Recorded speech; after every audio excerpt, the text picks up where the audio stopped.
Picture this. You are a strawberry poison frog with one goal only, to produce home movies by yourself.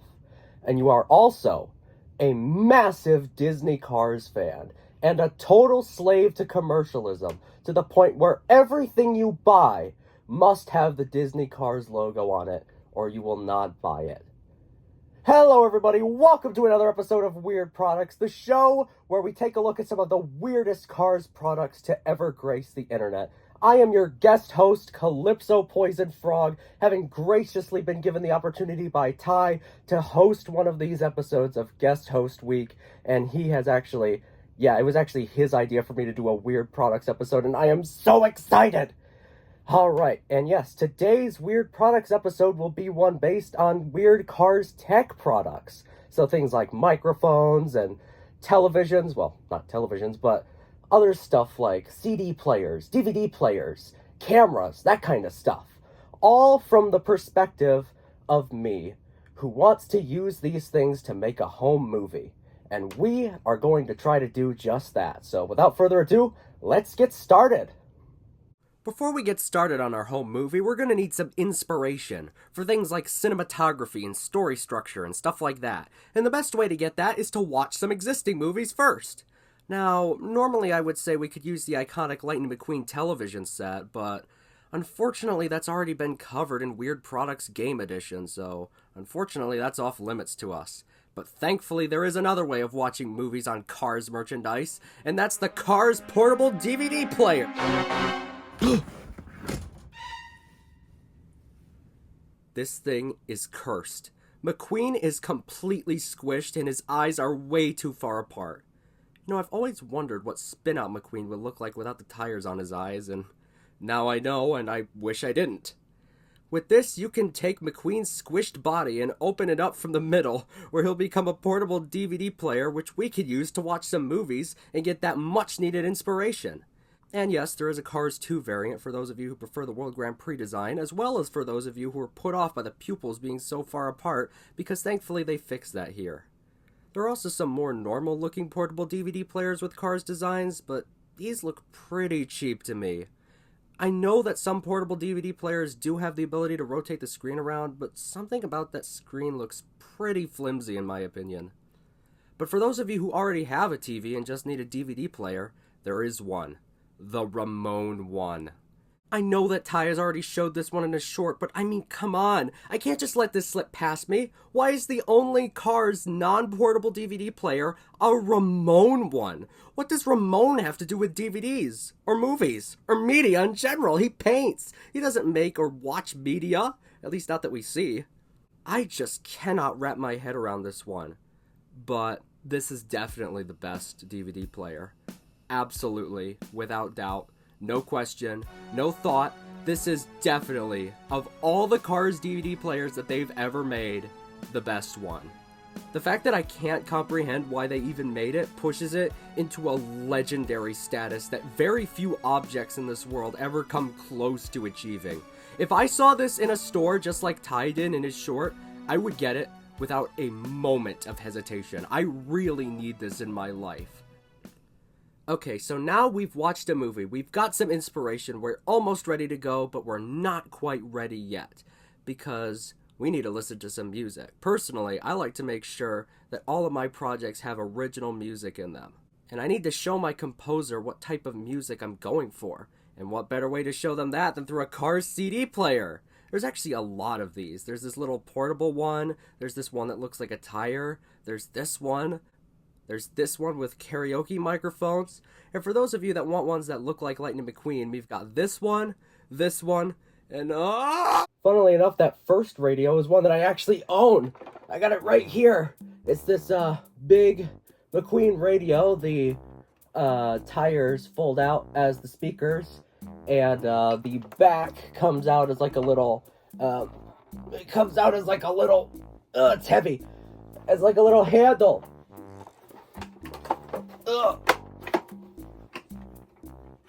Like this, see? It's a little handle that comes out. It's really heavy. That might just be because I'm really small, but yeah. I had that for a long time, And the speakers don't work, the volume doesn't work, and the opening eye part where you put the disc in also doesn't work, so it's basically just junk at this point. But I did get quite a bit of use out of it, and I think Max, when he bought this, definitely got his money's worth. So, yeah, I just wanted to show that off.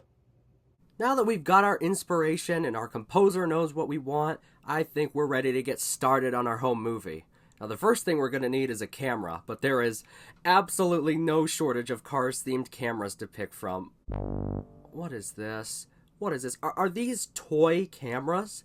These might be the cheapest looking things I've ever seen in my life. These honestly look more like beach toys to me, like those buckets that you use to make sand castles. Who'd want to make a sand camera? Hey, Calypso, come upstairs and look at this. I made a camera out of sand. Now's not the time to mess with me, Fred. I'm recording something right now.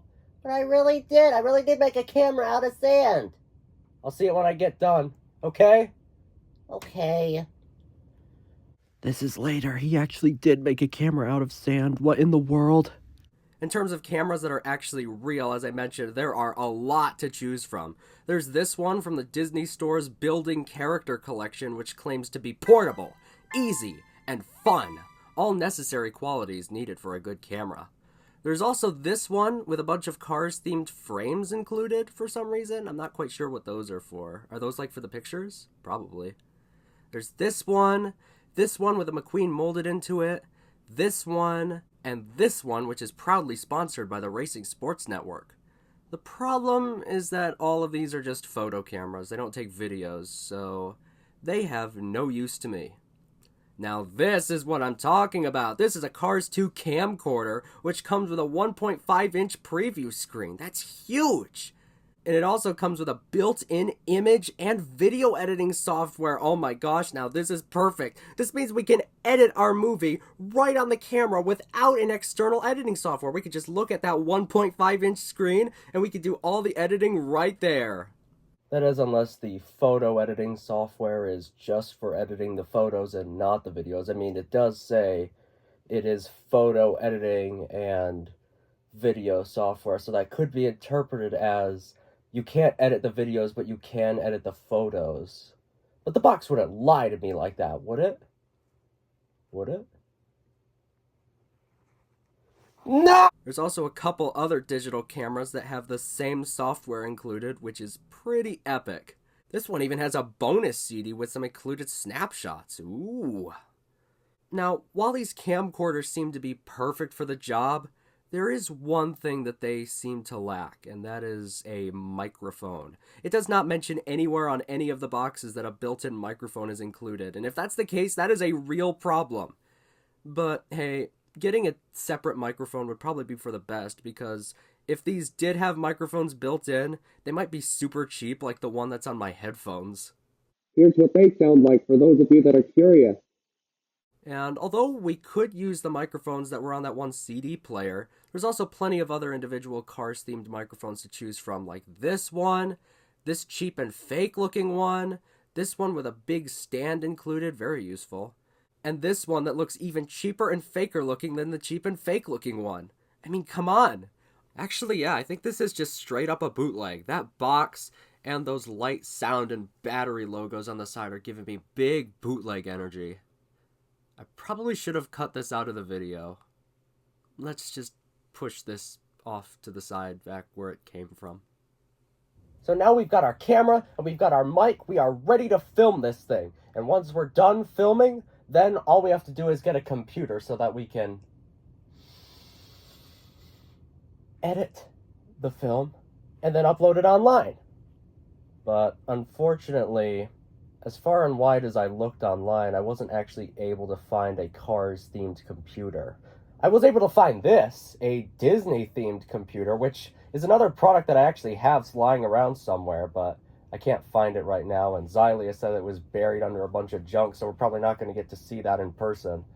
But, yeah, I couldn't actually find a Cars one. I only found a Disney one. I guess, technically, if you wanted to bend the rules, it counts, because Cars is owned by Disney, but I think that's kind of cheating, and we've never really done that in weird products before, so unfortunately it seems like our journey ends here and we can't actually edit our footage unless we get a computer that is not Cars themed. So Well, that was disappointing. I'm getting a call. Hello? Really? Okay, so I'm getting a call from my hand that is telling me that there is, in fact, several, not just one, but several Cars-themed laptops that I didn't know about. So, could you send me a picture on screen? Okay. Oh no, not the Squish McQueens again! This object is known as the VTech Lightning McQueen Learning Laptop, a product designed for very young children. This serves no purpose in my goal of making a home movie, but it's the closest thing that we have to a Cars-themed laptop, so I'm gonna cover it anyway. You know, they actually released versions of this for all 3 movies, making small changes to each one. The Cars 1 version teaches letters and words, counting and addition, and logic in games, while the Cars 2 version teaches a little bit more specific stuff like phonics and vocabulary. It adds subtraction on top of addition, and it adds memory and music to the mix, so I guess the other one has no music at all. The Cars 3 version is really interesting because it seems like it got a wider release in France than it did here in the States, because it's much easier to find pictures of this with French text on it than with English text, so unfortunately I wasn't able to find a picture of this one in the box, so sadly we don't know what it would have added to the curriculum. Probably multiplication or division or something. Besides the change in decals, the biggest change to all these different versions of the Lightning McQueen Learning Laptop are the 3 little characters behind the keyboard. The Cars 1 version has Doc, Mater, and Luigi. The Cars 2 version has Finn, Mater, and Holly. And the Cars 3 one has McQueen, Jackson, and Cruz. Actually, I don't know if these little figures even do anything on the computer. They probably do. They have to include them for some reason. They're probably the buttons. Maybe they select the different changes in the curriculum and stuff. But if they aren't buttons and they're just there because they wanted it to look cool, I think that'd be really funny, honestly. This is far from the only Cars product that VTech has made. They've made a staggering amount of others, like more goofy-looking laptops like this one, some of which even come with these little paper cards. I'm guessing that this is one of those ones where the screen is like one that you have to put a paper card in. It's not like an actual screen, it's just like a slot for paper. If so, that's really stupid. There's these tablets that I can't find higher quality pictures of. There's this Lightning McQueen Learn and Go thing, which looks a lot like a calculator except with a English keyboard instead of numbers. There's the Race and Trace Lightning McQueen, which has a transparent hood with a keyboard underneath it, which I guess could be accurate. We haven't seen underneath Lightning McQueen's hood besides Time Travel Mater, which that is one of Mater's tall tales, and therefore it probably isn't canon. And there's also this thing, the Ready to Race Lightning McQueen, which is clearly based on the simulator from Cars 3, but it also has this really bizarre feature where you have to attach the accessories to help Lightning McQueen win the race. First of all, these kind of look like off-road accessories. Why would we need that on the simulator? Second of all, I feel like a simulator that requires the car to be perfectly equipped for any race that it's simulating is a simulator that's being built by people who have completely lost the plot on what a simulator is supposed to be in the first place. This is like if people had to wear their army uniforms in order for their flight simulator to work. I feel like having those accessories on the car while they're using the simulator is completely unnecessary. And according to some of the other pictures that I found, the colors of the accessories may vary. We've looked at quite a bit of stuff today, but aside from the iconic Ramon DVD player, there hasn't been anything that wasn't based on Lightning McQueen.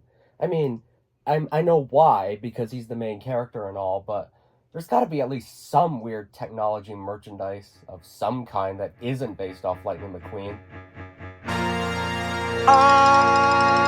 This Mater laptop is so unsettling, because in order to open the laptop, you have to fold down the front, with the mouth on it, and behind it is another mouth. Terrifying. I really hate the speaker there. There's like this speaker on the right side, and it looks like stubble. It looks like Mater had a full beard and shaved off most of it except for this one bit, and I really hate it. It looks hideous. Oh, and the screen for this laptop is Mater's eyes looking through this green spy screen that was never seen in Cars 2, but was seen on a lot of merchandise. And the screen also lights up. Other than that, it seems to have the same features as the other VTech laptops. Finally, to cap off this episode, we've got the Leapfrog, Leapster, and Leapster 2, which did actually have some educational Cars games made for them that, when you look at the art style, interestingly, it's the same exact art style as these early Cars playmats. Yeah, I have some of these, and I recognize the art style immediately. Now, when I was growing up, I did actually have a Leapster of my own. Well, of course I'd have a Leapster, I am a frog. But this wasn't a regular one, this was actually a WALL-E themed one. It was yellow and gray, same colors as WALL-E, and it came pre-packed with the game and stuff, like the WALL-E Leapster game, just like these Cars Leapster games. Now, you may be thinking, Calypso, why are you talking about a WALL-E stuff? Why are you talking about something related to WALL-E in a Cars video? Well, I'm getting to it, because when I went to look up this WALL-E themed Leapster 2 on Google, I found nothing. Absolutely nothing. There is no records of it ever existing. There's no images of it. There is absolutely nothing. It might as well have never even existed. I hope I still have it around here somewhere to prove that it did. But when I was looking for it, I actually found a Cars Leapster. That's right, they actually made a Cars version of the Leapster 2. This is pretty much all the proof that I need that they did make specialized versions of the Leapster 2, and I'm really glad that I found this version. And yeah, you could get this exclusive Cars version packed with... Wait a minute. Also look for our Disney Pixar Cars Leapster games sold separately? But they sold a version of the regular Leapster 1 with the Cars game included! You're telling me that they couldn't do the same thing with the Cars version of the Leapster 2? You couldn't pack the Cars version of the Leapster 2 with the Cars game? Unbelievable. What a money-grubbing tactic. Oh my gosh. Alright, so small addendum before release. I showed this to Xylia, and she actually went downstairs and found out that the Leapster I had growing up was actually the Cars one. There was no WALL-E one. I just played the WALL-E game all the time. So, disregard all I said about the WALL-E one. I'm very sorry. And there you have it, Weird Cars Tech products. Or, I guess halfway through it became Weird Cars VTech products. You know, I'm kind of glad that it became VTech products because I think it gave you guys a little bit more information than you signed up for. Because not only do you know exactly what products to get if you want to make your own home movie using only Cars products, but you also know what not to get any of your younger siblings if you want to get them into the series. Because I'm pretty sure if some kids saw the way that those characters were deformed and really strange looking with all those weird laptops and stuff, they'd probably not grow up to be fans of the series. Thank you so much to Ty for giving me the opportunity to be a part of this incredible series, and thank you all so much for watching. We'll see you guys next time. Bye now. Huh, didn't fall over as much that time.